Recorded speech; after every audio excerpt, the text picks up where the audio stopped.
Rồi,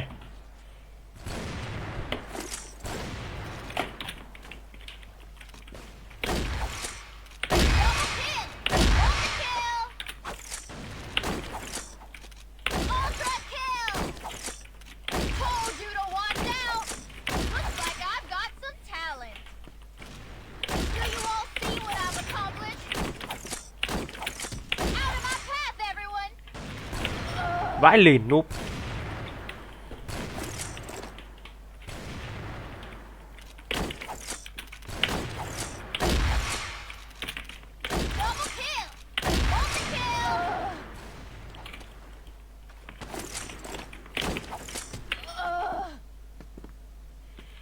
Bắt đầu vào tay rồi đấy.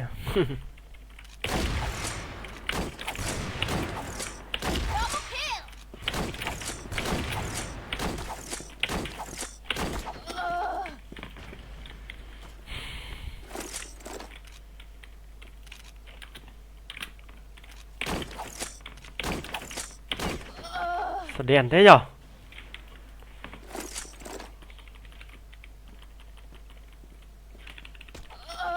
Ôi,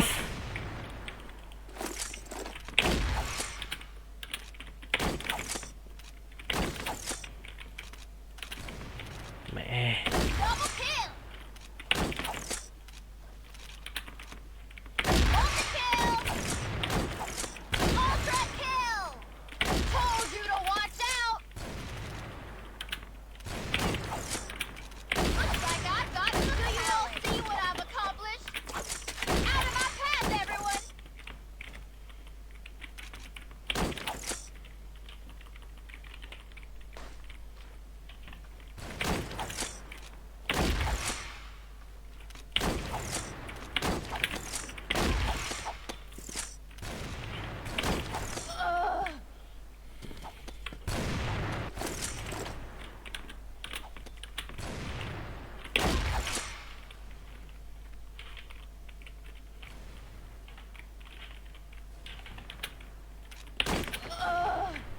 Chịu, không có ai.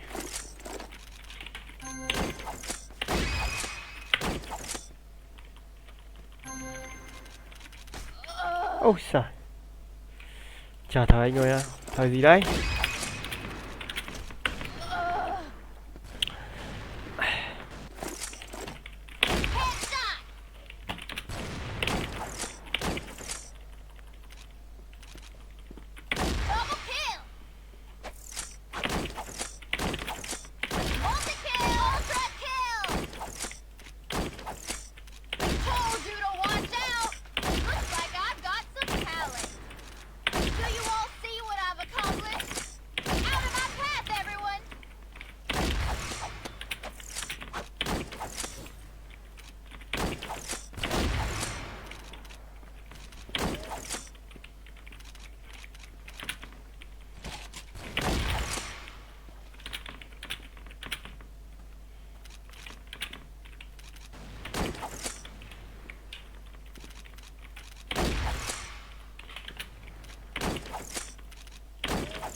Hết sức rồi đấy. Không lên được.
ít đi nhở, trận này ít đấy.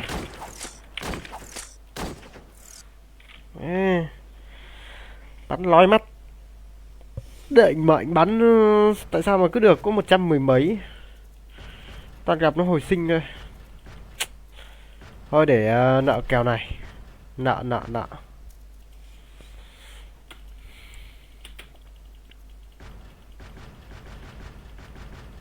Mệt quá.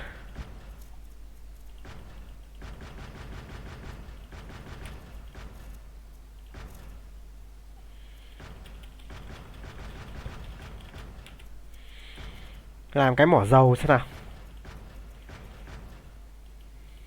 Làm mỏ dầu hay bi bắn 88 luôn ta. Có một phòng 88 này.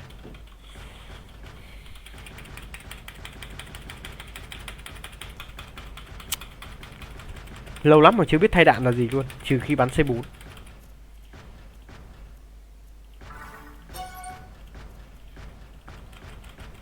Không có ai này.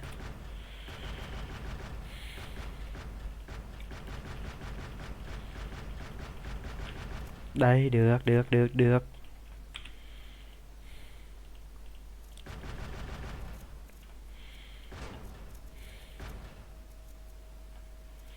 Đi bắn C4 luôn nhá, hôm nay chắc là thôi zoom từ từ đã.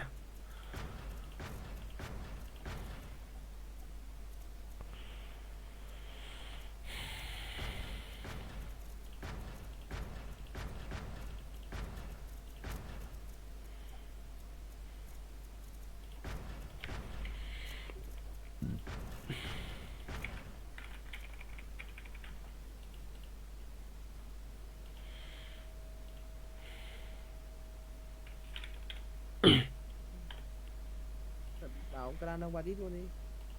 Đội chủ lực đang tải.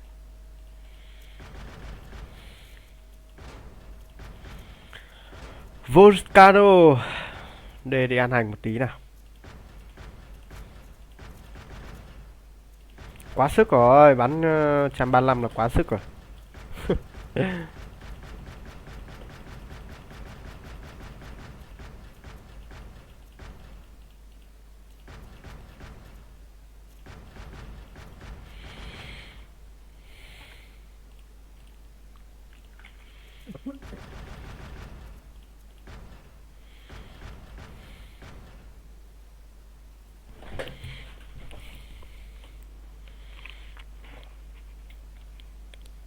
Ba z tràn 2 zoom đi anh á. Tí nữa, tí bắn zoom sau em ơi.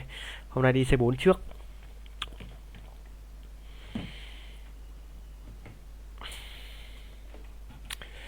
Phạt gấp 5 là đúng rồi à. Ông làm khó thế. Không với cả mình bắn toàn. Bây giờ toàn bắn với tay to. Chúng bắn ghê quá. Toàn ngang kèo hết đấy chứ.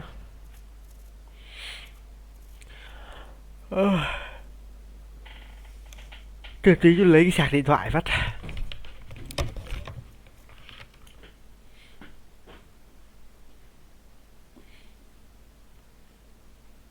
Lên vào đây, tôi mới vào. Còn thiếu S3 thôi.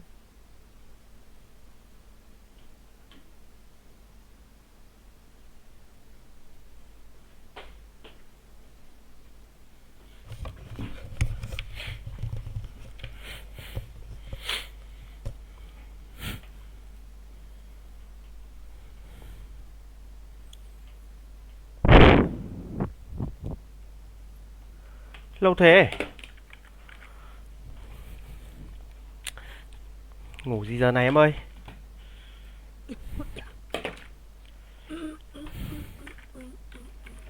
Trên tay kỹ lắm rồi đấy. Giờ vào game mà ăn hành nữa thì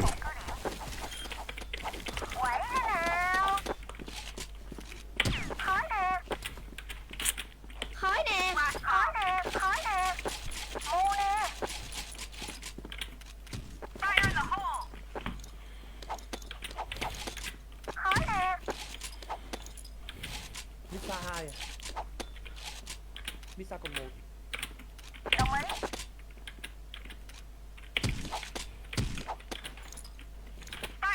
Lựu đạn, né đi. Bom B. Lựu đạn, né đi. Lựu đạn, né đi. Thắng rồi. Ê, bà Thi thì quét 70 của tao nữa. Mu nè. Ok, tiến lên nào. Khói nè. Khói nè. Mu nè. Lựu đạn, lấy đi. Bị trúng. Khói nè.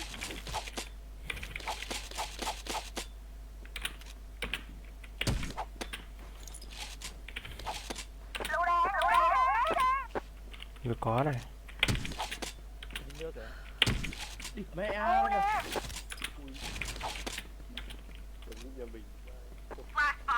Đổ cá hai tầng. Lên A đi, trời, cứ đứng đây đi. Cần đi bắt rào một cái. Đổ cá một rào. Ui 60 này đầu ca này. Quá bình thường. Dân vuông ca. Cũng tạm được. 60 chết. Vuông ca, vuông ca. Lựu đạn, né đi. Đầu ca.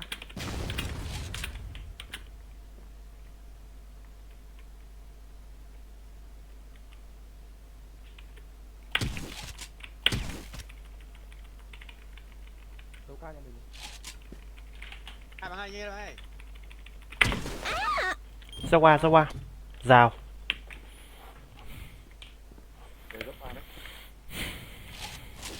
Mình lại đi lấy của đấy ạ, đùa. 4 B, C4 B, C4 B vậy. C4 nó cầm à? Ô đi về thùng thường à? À không phải. Bạn đừng có tham mít là tôi ăn hắc lò đây. Làm bắt mình thấy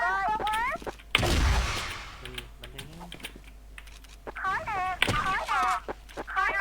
qua vào. Mu nè. Lựu đạn, quá đỉnh. Lựu đạn, lấy đi. Để bung mít thì bún ơi. Mu nè. Ôi địt mẹ lên thương một này. Địt mẹ nó. Khói nè. Mít nào hai. Đúng rồi. Ôi gì cho mày. Ngách rào một. Biểu tượng của Lan này, giống nhau nhỉ? Đầu ca với cả này. Lựu đạn, né đi. Gặp này. Quá bình thường. Vuông cái là. Cũng tạm được.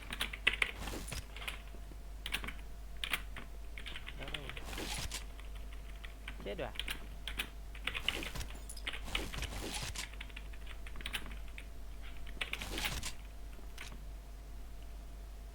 Dốc B.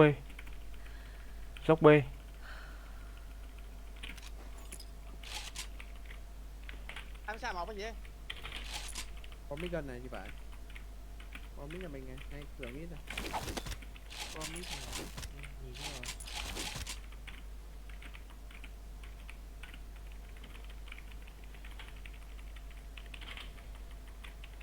Cẩn thận lên A rồi đấy.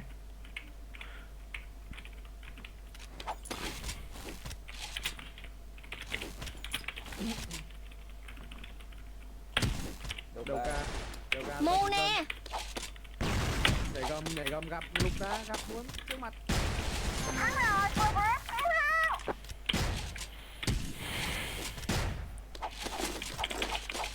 Vừa trên tay kỹ xong vào C4 bắn sướng thật. Tiến lên nào. Khói nè. Khói nè. AL1. Lựu đạn, lấy đi. Mu nè. Lựu đạn, né đi. Rào 3, rào 4. Mu nè.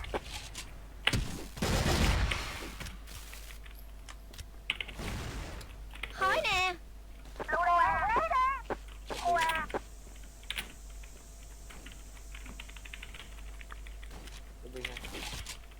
Ép không? Dốc B ép không? Khói nè.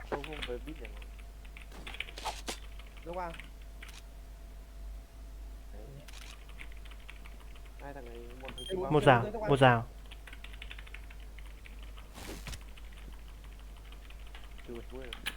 Ở đâu cuối á? Cũng bị. Mu nè. Thắng rồi, tôi bớt kéo hao. Cho tiểu bối nhá. Ok, tiến nào. Khói nè. Khói nè. Smoking bomb. Lựu đạn, lấy đi.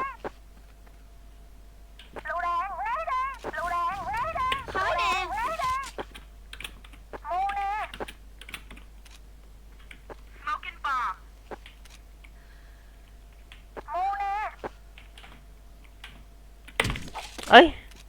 Nước về. Khói nè. Cầu thang nó, cầu thang nó, cầu thang nó. Cầu thang hồi sinh. Đã rõ. Ôi khói thế. Mu nè.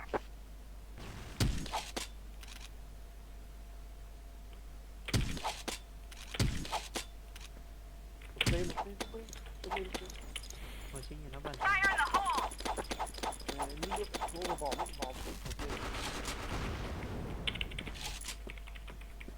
Dốc B. Thắng rồi, progress cứu ha. Mu nè. Lựu đạn, né đi. Đây là progress. Khói nè. Khói nè.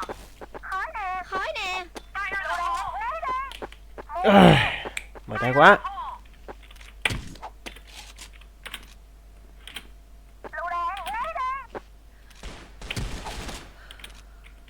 Mu nè. Rào còn 2. Giỏi quá. Trà trước chỉ 60.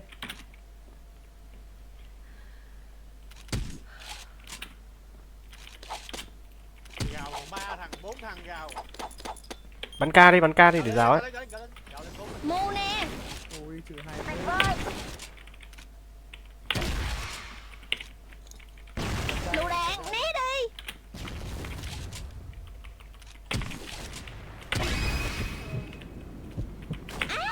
Giao dốc A. Còn một. Khói nè. Thằng này trừ vừa 58 nhá. Thằng trà sữa. Kệ vào. Vào 2 thằng 2 đi. Giao còn 2 lên này, có C4. Đang quay lại một thằng. Lên đấy. Vai lồn kim dân. Vãi lồn trượt. Ui giời. Siêu snip kim tân. Kim Tân nào? Không phải là kim tân chứ. Con đặt rồi nhé. Con A nè. Một lỗ A. Rồi, Douglas đã thắng. Thì rào lên mấy gầm đầy đầy. Đã rõ. Ok, tiến lên nào. Khói nè. Khói nè. Khói nè. Cứu người à? Lựu đạn. Đã rõ. Lựu đạn, né đi. Mu nè. Mu nè. Rào 2 này. Fire in the hole. Rào Lựu 4. đạn, né đi. Rào 4 này, rào 5 này. Lùi đi em ơi, bắn ca đi.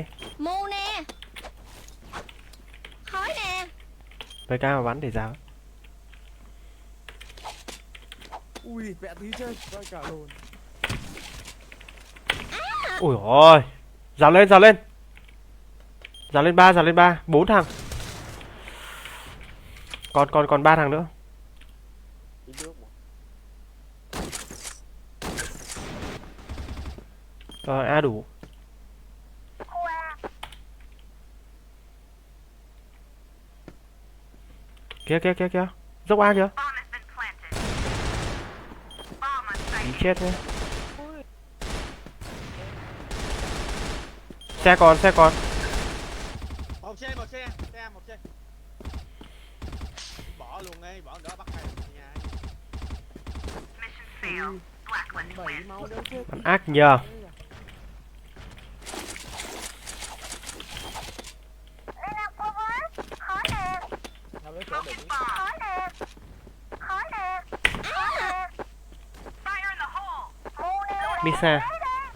Chết nhảm thế. Lại bắt đầu đến giờ chết rồi. Trên buồng. Lựu đạn, né đi.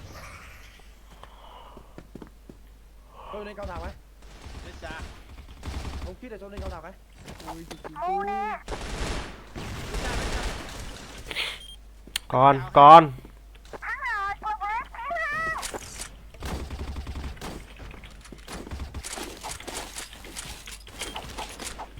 Kia thiếu người rồi.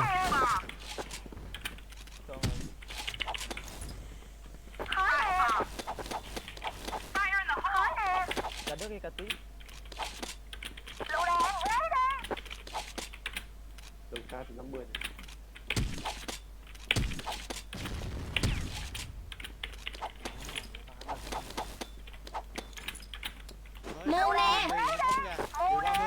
80 hắc là. Khói nè. Ấy cầu B kìa, Lựu cầu B đạn kìa. né đi. Ôi cho ông Halet này. Lúc khói này bắn thôi. Lựu đạn né đi. Có tới gì đâu. Cẩn thận dao lên. Bom ở đây nè. Quá đỉnh. Sao chạy à? Đi xa. Đây bạn ơi, chị Nga đây bạn ơi.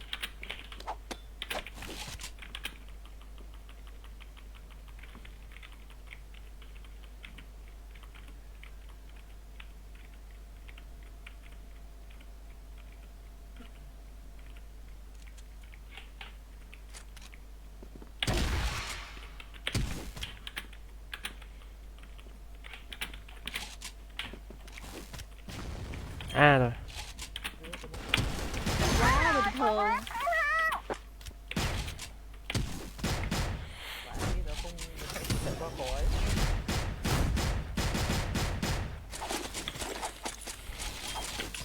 Ok, chiến nào. Khói nè, khói nè. Khói nè. Fire in the hole. Fire in the hole.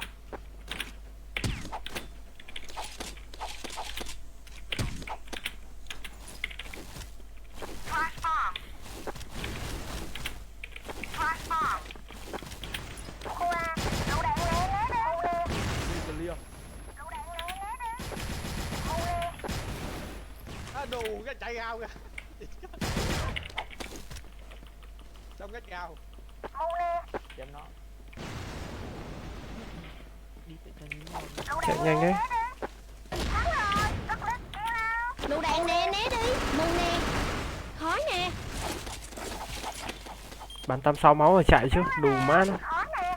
Vỡ mồm. Mù nè. Fire in the hole. Lựu đạn nè, né đi. Mù nè. Ok.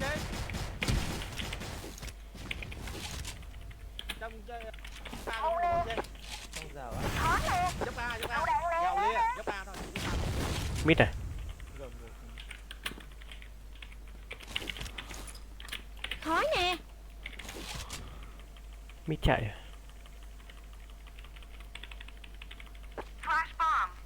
Chạy mít nước rồi. Chết. Lựu đạn nè, né đi. Cầu B. Nhà mình con. Thắng rồi. Đất lít kia nào. Khói nè. Mù nè. Lên. Khói nè. Smoking grenade. Khói nè. Để đây con đằng Flash sau. bomb. Mù nè. Fire in the hole.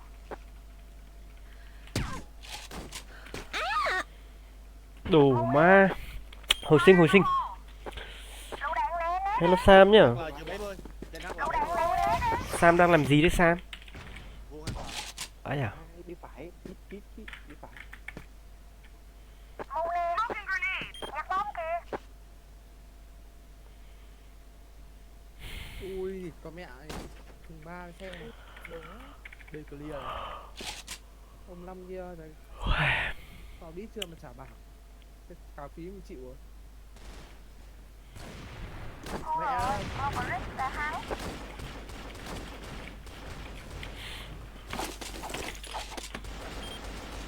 Ok, chiến nào. Khói nè. Smoking grenade. Lựu đạn nè, né đi. Mù nè. Fire in the hole. Flash bomb. Lựu đạn nè, né đi. Mù nè.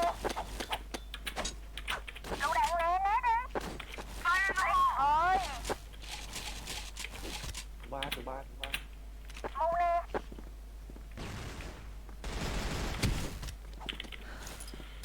Khói nè. Nhà B. Thắng rồi. Lựu đạn nè, né đi. Mù nè. Đi qua đi. Đặt bom ở A. Ok, đi thôi. Khói nè. Smoking grenade. Đi tìm bom đi. Bỏ điện thoại xuống đi làm đó anh em. Treo like đi. Lựu đạn nè, né đi. Làm gì sớm thế? Flash bomb. Bây giờ mới 1 giờ mà. Khói nè. Khói nè. Lựu đạn nè, né đi. Mù nè. Ba dốc A.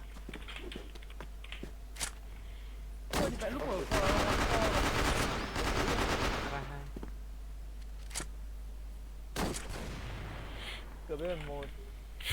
Khó nè. Tuyệt vời.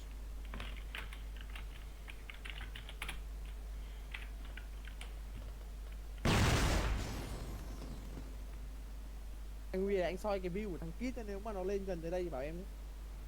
Em nấp ấy. Hở không nhỉ, hở không? Đi mẹ bắn cái co đây.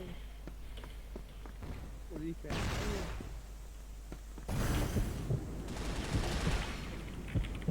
Hở không, hở không?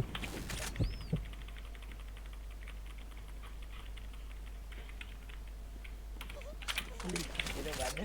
Nó hở không? Nó hở không mà nó bắn kinh vậy luôn nhỉ? Chắc con nhìn thấy view ra vào rồi. Tên đỏ. Ê, một máu rồi.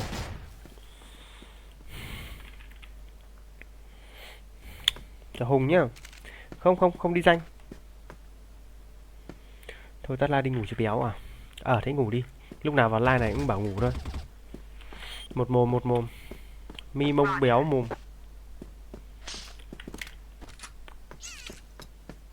Fire in the hole.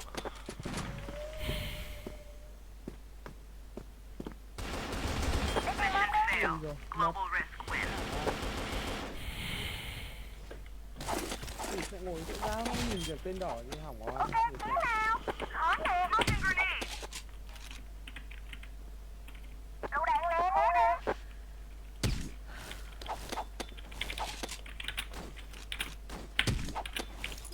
Là B2. Lựu đạn nè, né nè. Lựu đạn nè, né nè. Đưa B, chỉ đưa B thôi. Có biết cái B2 không? Ăn cái B. Mù nè. Mù nè. Mù nè. Anh liệt. Lựu đạn nè. Lựu đạn nè, né đi. Quá bình thường. Mù nè.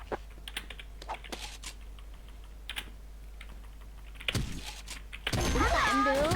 Cứu nào. Để là một khu B. Khó nè. Khó nè.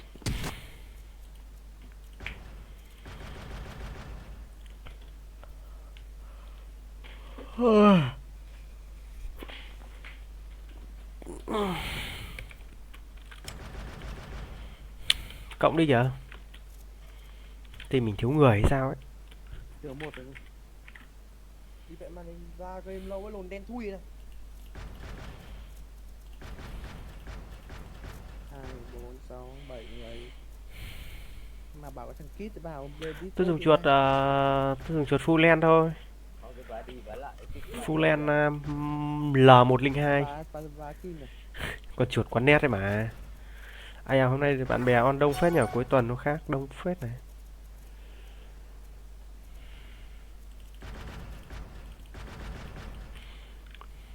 Slot đi, slot S3 đi. Nó có vào đít đâu.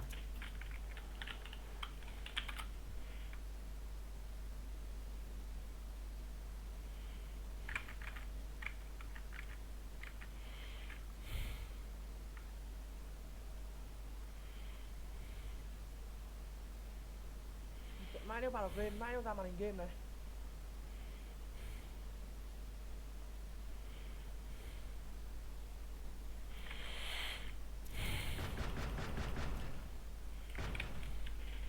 Chưa vào, chưa ra được á? Chưa vẫn đen thui này. Reset đi. Em mấy? Tôi chơi cả tím này. Vẫn đang thấy còn chờ đây đây. Nhưng mà đây rồi được. Địt mẹ mày sợ thật đấy. Vào kìa.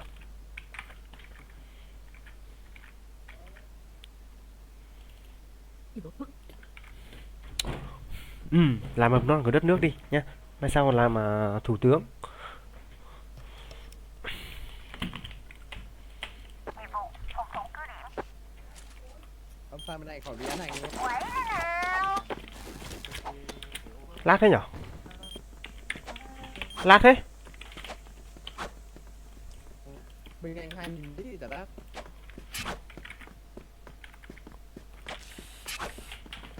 Vãi bìu. Cho nên cao mít nào. Đít game rồi, này đít game rồi. Anh đi đâu rồi? Bị đít game, bị đít game. Một thằng đi vẹ 1C rồi. B1. Nếu biết thằng nào ấy. Của B á. Slot anh lại với.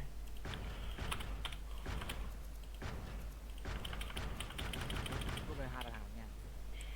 Sao quá nhở? Ô, game lạ vậy. Quê an nên nè. Slot anh lại với. Ôi, thì Yeah. mày vừa bỏ tâm thì nó ra thằng Minh Hùng 1C. Vào đi anh. Ra rồi. Đồ nó còn á. Một xe lồn đâu, thằng nào? Thằng Minh Hùng, Minh Hùng. Cô về hai, cô về hai, cô về Mít hai. nó lần cuối, mít nó lần cuối. Cô về hai. Mạng dạo này có vấn đề rồi, chắc phải thay cục mạng ấy. Cái cục mạng nó như Để kiểu của có, B tao bắn tao ngập nhau. Bạn em. kiểu bị lỗi kiểu gì ấy. Đi vẽ 1C này anh. Ui đi Cản cả trở tôi. 20 cuối A kìa. Ngu nè. Cuối A2 khả năng này ngang. Cuối A2. Qua. Cái này A đủ 3 mẹ rồi. Có biết Ở nhà nóng rồi. một nhá sắt, một của B có C4. Thằng Minh Hùng 1C. Thằng này móc A còn thằng C4 chạy B bọn em.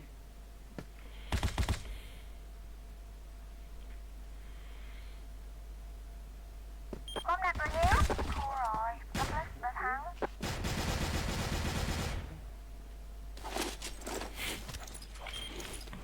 Lên nào cô với. Khói nè. Khói nè. Ra bia tao ngắm theo bia. Khói nè. Fire in the hole. Lại lag rồi. Ủa? Thằng B gòn này. Lại lag rồi. Smoking bomb. Ủa? Lựu đạn. Lựu đạn. Lựu đạn. Có cô kìa. Fire in the hole. Chán thế nhở? Ôi dồi ôi.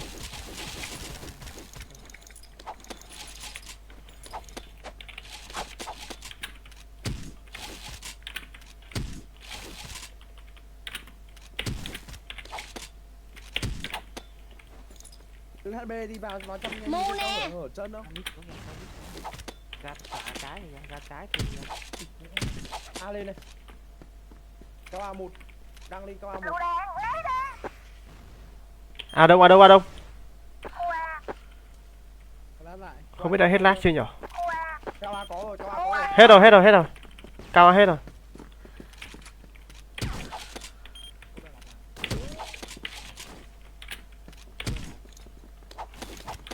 Mồm 93 trên cao mít. Sơn A trên A. cô về đây. Cô về chỗ bên đó. 93 chứ.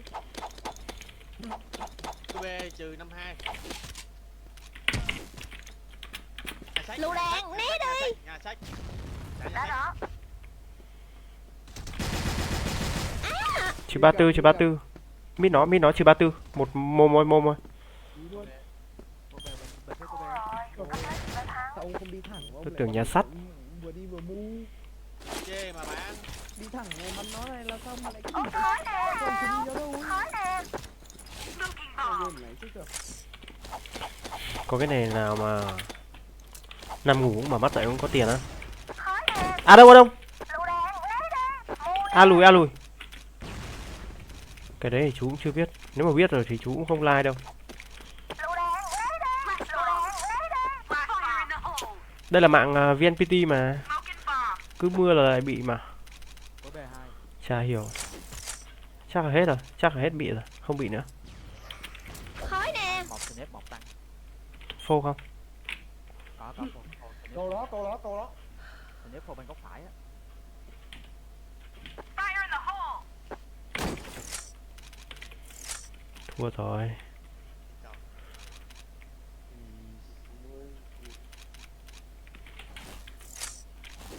Hai.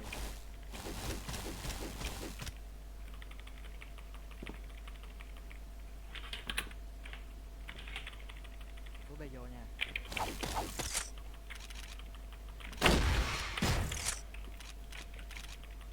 Trái cô B. Con lựu đạn. Né đi. Ngồi B1 cái trong B1 luôn. Vào đi tích ở trong B1 này. Được rồi. Quá bình thường. Rồi sai bên. Sai B.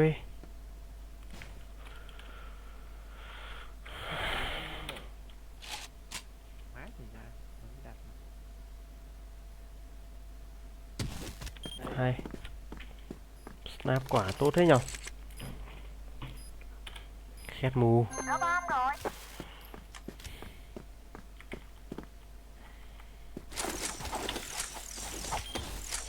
Đứng lên cô quá. Khói nè. Lựu đạn lấy khói nè.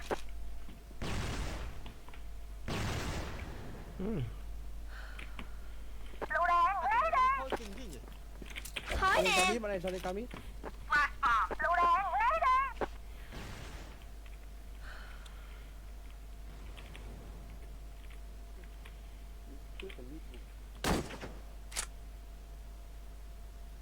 Của bé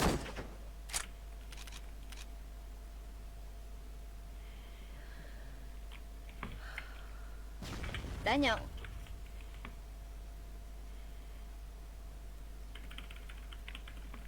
của bé sẽ lấy cái phô á, phô bằng góc trái á.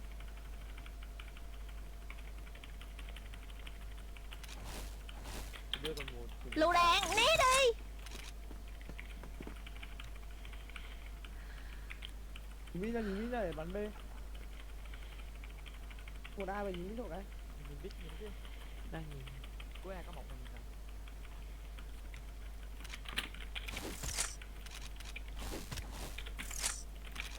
Ao. đưa vào này. Đưa một. Nó bị yếu lắm đấy. Fire in the hole. Nhà nó một. Ngu nè. Mi. Một mít để mình. Thằng kìa. Thằng mẹ kìa, mắc B này. Mít mắc B này. Cầu mình cho xe bé.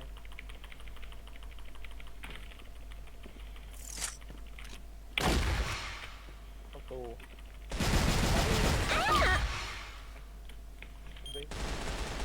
Ui 81 kịp quá. Có vừa anh sớm thì ngon rồi. Quẩy thế nào. Fire in the hole. Smoking bomb. Khói nè, khói nè. Lên cao B. Flash bomb. Flash bomb. Fire in the hole.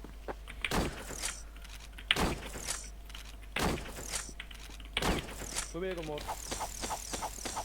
Của B 3. Ngu nè. Lựu đạn lấy đi. Lựu đạn lấy đi. Ngu nè. Của B ngắm ngồi ngay chỗ. Khói nè.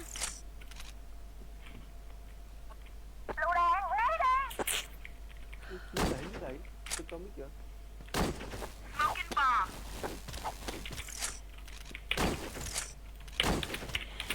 Khói nè.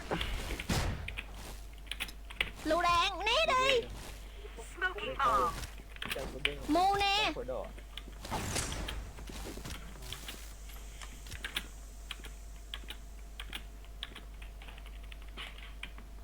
Đây rồi. Thắng rồi, cô quá cứu không.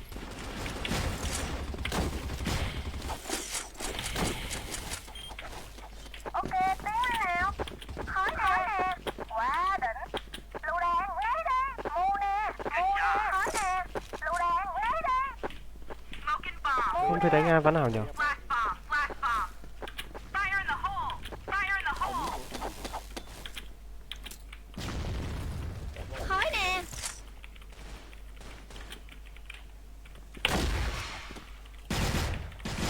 Quá bình thường.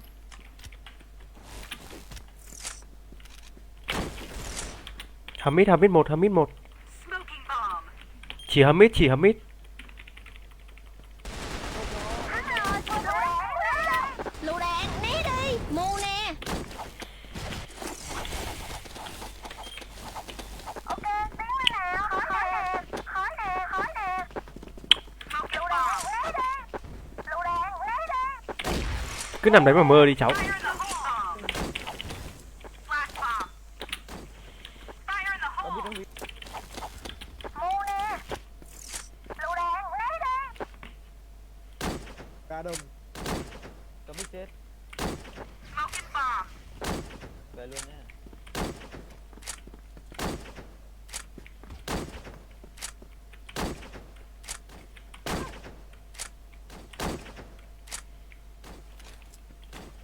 Ui con mẹ ơi. Khói nè.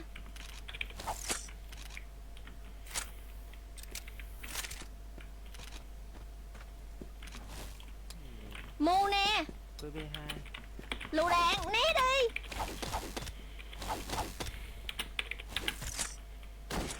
Ngủ trời. Ai bỏ đi bạn, bỏ đi bắt bê cho.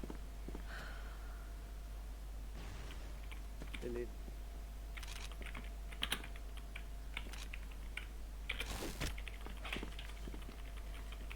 Đấy. 50 của B.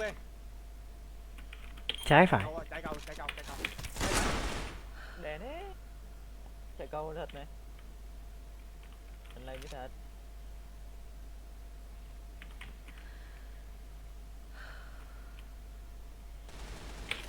Chạy qua của sư đây.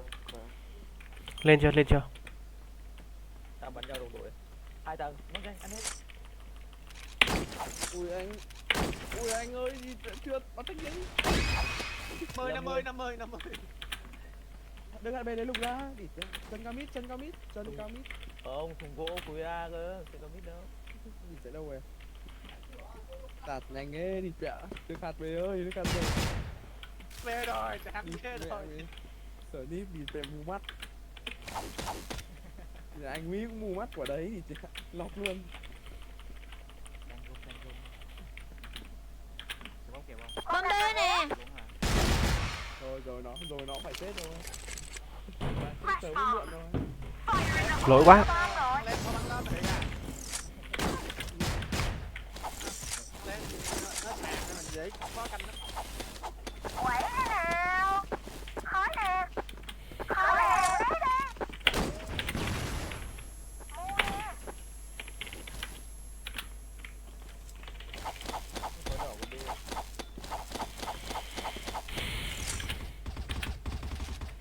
Smoking bomb. Khói nè. Cả tép trời. Kia vậy cả tím. Tuyệt vời. Đã anh em bắn quá. Fire in the hole. Đi ra cầu nó rồi. Đi ra Fire cầu in chạy the ra. hole. Flash bomb. Tích tắc đi. Lựu đạn lấy đi. Thắng rồi, progress. Mua nè. Lựu đạn, né. Mù nè. Đứng lên, progress. Khói nè. Lựu đạn lấy đi. Smoking bomb. Flash bomb. Fire in the hole.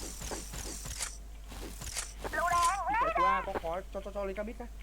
Thế mới bảo là nằm mơ đúng không? Lựu đạn lấy đi. Cứ nằm mơ đi, mơ cũng chỉ là mơ thôi. Mua nè.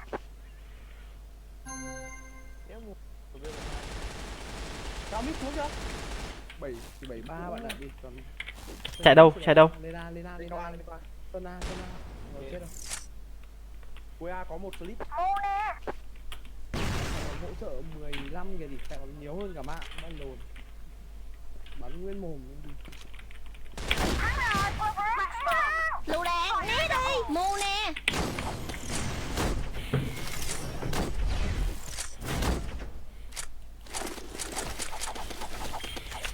Ok, chiến nào. Thôi lên tanh bắn. Khói nè, đặt bom kìa. Khói nè. À thôi, lại phải lên ngắm thôi. Mua nè. Này không ổn. Fire in the hole. Smoking grenade. Lựu đạn nè, lấy đi.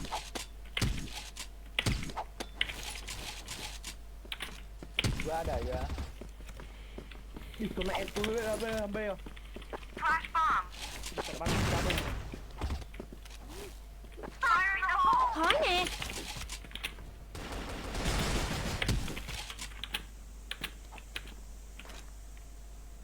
Tiền cô nào xin cái gì 60. Cao A 1. Trong hồi sinh early 90s, there was one magical element to all this, which you can't forget, which is the tour bus. You know, at that time, you know, tour buses were like magnets. You know, when tour buses rolled into towns, I mean, people would just start chasing after. You know, you roll matter into who the was in gig. there. You know, no, it's just. Yeah. Yeah, I mean, I remember. Like in Salt Lake City, I mean, you'd roll in and you know, just girls would like run after the tour bus. People just. They were Girls magnets considered a and- badge of honor to get into the tour bus. Absolutely, yes. And into the back lounge of the tour bus, that was as close to rock and roll heaven as you could get, was the back lounge of a tour bus. Would you be discerning? In other words, you get back in the bus and there's a whole bunch of women back there, and let's say there's, I don't know, a fat chick or something. Would you let her blow you just to be a nice guy about it, and say, you know, I don't want to hurt your feelings? So would you do that, or would you actually pick one that you were attracted to? Was there any kind of... There may have been a little bit of that, sure. A little bit. You know, we're a full-service organization, sure. You really took care of your fan. If your dream is to spend 5 minutes with one of the members, yeah, we can accommodate that. Would the people in your crew, as you got more and more successful, would they say to you, "Hey, listen, Metallica"? The crew were always they were the gateway, sure. Right. Would they ever say, "Hey, listen, you know, let us in the back of the bus too, there, and let us have some fun"? Why are you guys always having all the fun? Well, the crew would have all the fun till the band would show up, and the crew would, you know, you would have these, and I'm not saying anything that I haven't said 100 times before, and I'm not saying anything that I'm sure you haven't heard before, but within that world, it was the pass system. Yeah. So you could always identify, there were different passes that went to different people. So you could, there were codes written on the passes. So when you saw a girl at 6 o'clock, or if you saw a girl at 11 o'clock after the show, you could quickly just look at the pass, and there would be codes on there to see, you know, was this a crew girl? Was this somebody that was there just for the band? I mean, that whole thing was very well taken care of. You have to know, organized. You have to know a lot more than drumming to be in a band. You gotta remember the codes. Oh yeah, and that's where these English tour managers and English minders would come in handy. Because you were a shy kid, kind of growing up. You know, you were sort of, as you described, a little bit antisocial. Did you get laid a lot in high school, or when the band hit, that's when it started to all happen? I didn't get laid till the band started. The band was the catalyst. Yes, no, You were a virgin? Hand on heart, yeah. Wow. I ran off with one of Dave Mustaine's girlfriends. That was the. Was that your first? That was the first. That's how you endeavor. lost your virginity. Yes. You lost your virginity. You stole Dave Mustaine's girlfriend. I don't know if the word "stole" is applicable, but it was. You know, Dave Mustaine was a very, very cool guy. He looked fantastic. He was very socially competent. He was like king shit in Huntington Beach, and he had a whole circle of people around him. And there was a lot of I got to court 3 or 4. Right. He was on court 1. I didn't make it all the way up to court 1. Too bad there was a Nick Bollettieri girls' school. Exactly. So Dave was the man. Do in bands, when you fuck a guy's girlfriend, there isn't the drama that we see in real life. In other words, Dave probably didn't care, did he? No, he was on to the next one, as Dave Grohl would say. So he didn't come to you and say, "Hey, Lars, what are you doing? That's one of my prime girls." No, it was nothing like that. Do you go and tell him you fucked his girlfriend? There may be a chance. It's the first time I've ever spoken about this publicly. Maybe a chance he has no idea. So you kept At it least on. now we have a topic of conversation when I see him tomorrow. You kept it on the QT. Yes. At what point, though, do you meet James? So you're the tennis guy. We missed this part of the story. You're this tennis guy. And suddenly, you know, you kind of, I'm going to devote my life to music. How do you meet up with There was a paper that you would get, a freebie paper you'd get at 7-Eleven called The Recycler. You know, cars for sale and all this type of shit. And there was a musicians wanted section in that. So I put an ad in The Recycler saying, drummer looking for other musicians to form a band with, and he called. Called you, this shy guy. Well, actually, his friend called, and me and him and his friend met up, and I didn't get along terribly well with his friend, but I saw that this James guy, he was kind of responding to the same music that I was into. So you have a conversation first. Hey, I'm into this, I'm into that. You know, if he starts saying, hey, I'm into the cow sills, you know, you don't have a match. And so this guy musically understood. He was doing the same thing. He was into the cow sills. So this guy, why is that funny to you? That's just funny. I don't know. I ran an ad for a guy who's into the cow sills. That's why I'm not in the band. That's why you're here. No, I'm tripping on the conversation. I mean, at that point, you just have to remember, like what I said before. I mean, James was so painfully shy that I don't think the word conversation is not applicable. It was more like, you know, just utterings, you know, like one word, like grunts. Ozzy. One word grunts. But I could tell right away, instinctively, I could tell that this guy there was a vibe with him, you know, and I really connected with him and could tell that he was kind of into the same shit that I was. Years into. later, when things got really bad, did you ever think of running the same ad to see if you could get somebody new to start a band with? So where do you meet the first time? Do you go to a club or something? Where do you go to meet James? It was down in Newport Beach at my house, actually. At your house. He shows up, and this degenerate shows up who's shy and scary and looking. he was with this other guy named Hugh Tanner. Yes. Right. Did you start to think maybe this was a bad idea, inviting people into my home? I mean, he's a scary guy, isn't he?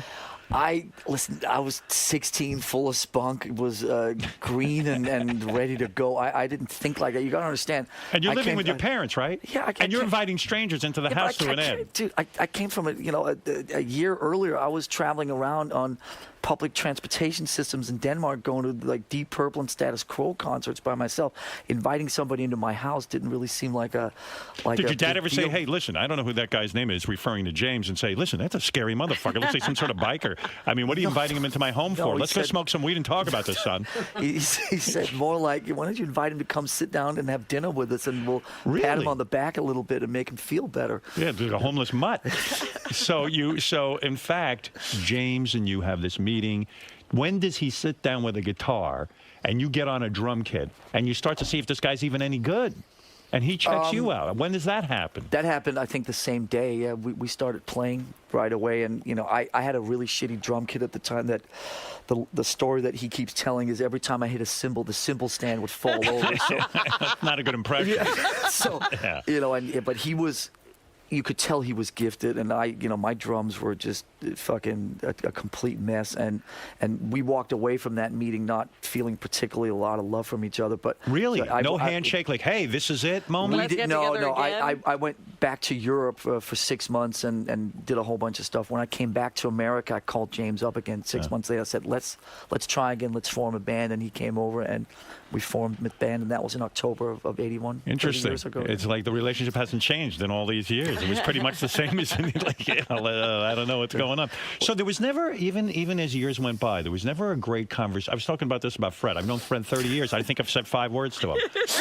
There was never a great sort of sit down between you and James where you sat and like had your moment, your bro moment and bromance moment. You guys don't really communicate on that level. It's all about the music. I mean, that's greatly exaggerated. We had. Would you know James's favorite TV show? He grew up on all these American television shows that I had no idea what were, but we had a lot of fun over the years. You know, the hardest thing about me and James was whenever there were other people around, we always got weird with each other because we were always fighting for pole position. When me and him were together alone, we got on fabulously and had a great time and would go get in trouble and had all sorts of fun. But the minute we were part of a bigger thing, it got kind of weird because it was always a lot of chest beating and who was cooler and who had the bigger dick and all that stuff. Did you ever think Metallica was going to be a huge band? I mean, you guys ended up selling 60-something million albums, and you made more. How many albums have you sold? I don't even know the number.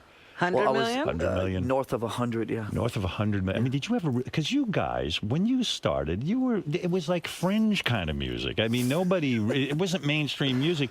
Probably Some people... say it still is. But did record companies say to you, "Listen, boys, if you want to have a career, you better fucking get a little bit more commercial"? True?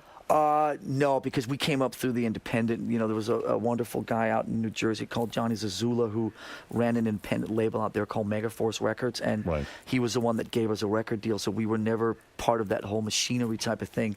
Then when we recorded our second album, Ride the Lightning, and the bigger record companies came sniffing, they knew that the only way that we would do this would be on our own terms. So we've never, ever, ever, fucking ever had anybody from the record company or anybody sitting in the studio or doing anything with us at that level. When the money starts to roll in, and now, like you say, you go off and buy a house, and you get into art collecting, and James is doing his thing, that's what ruins things, right? Because really... That's what can ruin things. It can ruin it. It can make it crazy because, you know that's when the gang mentality stops. That's when all of a sudden one guy moves over there and one guy moves over there, and then you start traveling different, and then you get sort of, one guy gets a pretty serious girlfriend in between albums, and all of a sudden you stop, palling around together because he'd rather be with his girlfriend, and that's It's no longer us against them. It's him and his girlfriend against the world. Exactly. That's the type of stuff that happens. And listen, when you're fucking 30 years into it, I mean, you can sit and talk to whoever else has been around, like the Aerosmith guys or the Motley Crue guys or U2 or whatever. I mean, when you've been around for 30 years,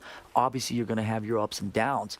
I think the fact that we're still here 30 years later, we're playing Yankee Stadium tomorrow. My theory is you need one rational person in the band. You know what I mean? Where are they gonna find here's one of those? here's the scary part. You're the rational one. If I'm the That's a rational one, problem. fucking God help us all. But you are the one. You are the one who's willing to sort of compromise, right? That's the word on the street, is that I'm the one that is the rational one. Listen, when you're in a collective, when you're in a when you're in a group, you always have to find